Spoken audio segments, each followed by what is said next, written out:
Good morning, traders. It is Tuesday, June 24th. Hopefully the volume today is a little bit better. I think I had it turned down a bit too quiet yesterday. Anyways, taking a look at the charts, obviously we've equities are set to open higher, up about 1% for most indices this morning. I think the market's kind of moving higher with Trump announcing Israel and Iran kind of ceasefire that might have spurred on some energy here. We're definitely seeing small caps and large tech caps both up over 1%. So definitely seeing speculative small caps moving higher and large caps, which is a pretty good sign of a broad market rally today. If we actually take a look over the hot list, we had quite a few new triggers yesterday in terms of these purple news signs. It's telling us a bunch of sectors are showing some upward momentum and some renewed energy to the upside. XLY is an interesting chart that I'm looking at. It's built a really tight handle here. It is pointing to actually a fairly significant pop of potentially 15%. If the stock market does continue to move higher, this has got some potential to have a nice rally to the upside going forward. So we'll see how this goes. It looks like a kind of a cup and handle. Could be a bull flag pattern. The key here is that it's holding up in a very nice pattern. It is above the 50-day, the 150-day. It's above all of the moving averages. The 20-day, the 5-day had a nice big pop there yesterday, showing some signs of life. And it is trading higher in pre-market. So we'll see how that goes. Again, all the moving averages are in favor of higher pricing. So it's kind of an interesting sector to watch. It's a pretty boring one, consumer discretionary. Typically, the markets, we see sectors and stuff move when we kind of least think they're going to move. For example, in my opinion, I feel like the economy is slowly kind of slowing down. People aren't buying discretionary products quite as much as they used to be. And it's funny, when you think and feel that or see that in the market, sometimes those stocks are the ones that take off. It makes no sense. It's like the market climbs a wall of worry. You know, I know a lot of people, you look at the fundamentals and what's going on in the economy. A lot of people are like, there's no way this market should keep going higher. Things look terrible, yet the market keeps going higher. And that's why we don't want to trade around news and opinions. We literally just follow the price charts. We can have our opinions of what we think is going to happen and what we should be looking out for to prepare ourselves that we could get a huge rally, we could get a huge sell-off. All that means is we need to be mentally prepared and we need to have a strategy in place that if one of those takes place, we're taking part of it, or at least we're avoiding the crash and protecting our capital. And that's the key here. So let's just take a look at where money's flowing. It is moving into stocks today. Bonds are moving down a little bit, down 0.25%. Again, to me, the bonds are still in a bearish somewhat environment. All the moving averages are kind of layered negatively. They're all underneath the 150-day. They're more or less sloping sideways or down.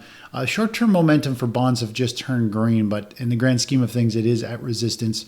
Again, I'm not interested in the bond market at this point. I do think at some point they'll become a very good trade and part of our trading strategy again, but right now they don't fit any of our criteria to be owning bonds. We are seeing the dollar move down 0.4%. Yesterday had a big pop up and then it kind of got sold off throughout the entire session. It's back down again today. So it's still struggling within this downtrend. Again, everything's sloping down. It's trying to figure out if it's going to break down and have a more significant collapse or if it is going to find a bottom. But it's interesting enough today, the dollar's down fairly sharply and gold is down almost 2% today. So they're both moving lower. I kind of feel like that has to do with the ceasefire. If that stuff war is kind of easing a little bit, then gold's naturally going to fall. We tend to see gold and oil rally during times of war. And so a little bit of positive news on the front of the war front. We've seen gold unwind a bit. Yesterday was a wild day for oil. We saw a huge move up and then it got slammed like 7-8% and it's back down another 3 to 4% this morning on big volume. Lots of volatility. We talked about this yesterday in pre-market, saying how in the grand scheme of things, oil is still in a downtrend. It is very, very high risk in terms of the type of news and how it can move. And I don't like to trade things that are going to have these types of swings, really. It carries a ton of risk. It does obviously carry some more potential, but it's more of an uncontrolled risk. It's headline news.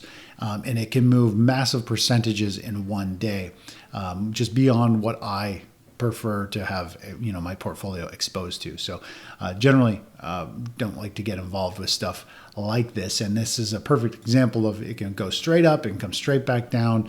Any piece of news, it really is, you're walking through a landmine with investments or trades like this. I don't see oil as an investment. I see it as a trade, as a high risk trade, especially with this type of news. So kind of steer clear of that if you want to just keep your portfolio in a safer, low volatility environment. You want to stay away from that. If we take a look at Bitcoin, up 2% today. Now, yesterday it had that gap lower, start to rally up. It's up nicely today, up another 2%.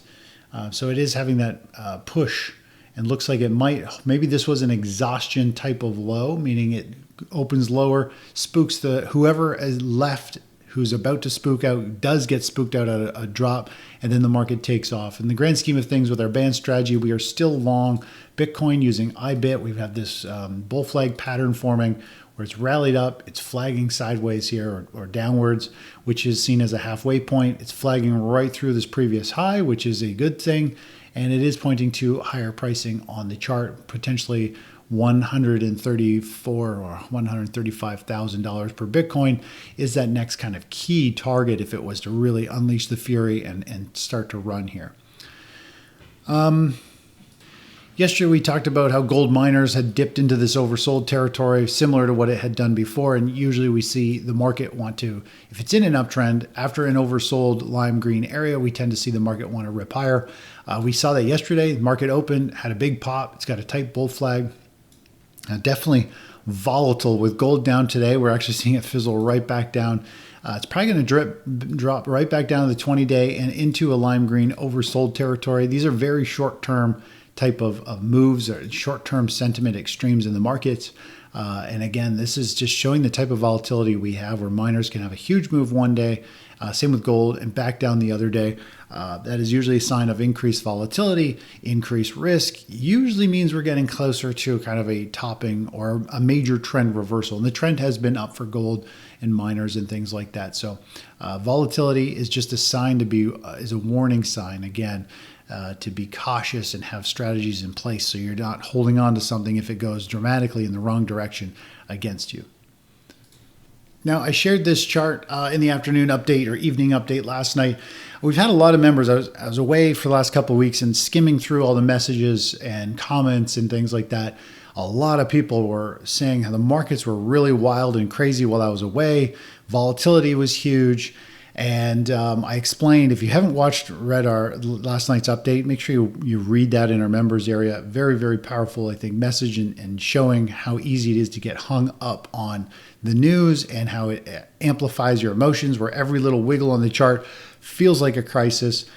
When you step back and you remove the news, you remove everything else, you just look at price, the stock market really just traded sideways, slightly lower while I was away. Nothing extreme, nothing like any of this we've seen in the past. It was a low volatility week. If we actually go in and we look down at zoom in, it was over a few days it dropped 2%, over a couple of days it moved up almost 2%.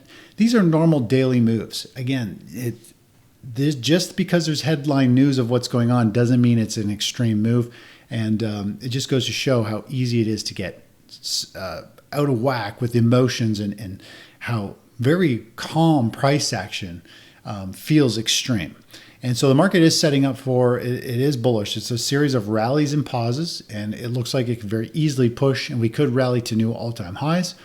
Today is going to be a gap up on the markets, which I'm never a fan of gaps to the upside when we're long. We are set to have a pretty nice gap. So I wouldn't be surprised if it gets sold into to fill the gap, or we go into more volatility and see it chop around sideways. We're at some pretty major resistance, and we'll just see how this unfolds going forward. But other than that, the markets are doing what they're supposed to be doing. We have seen the trend turn up. We've hit targets to the upside for the QQQ, the S&P 500. We're long Bitcoin, and we're just letting these trends continue to play out, and we just have to let them move and do their thing. Anyways, that's it for now. Talk to you soon. Bye-bye.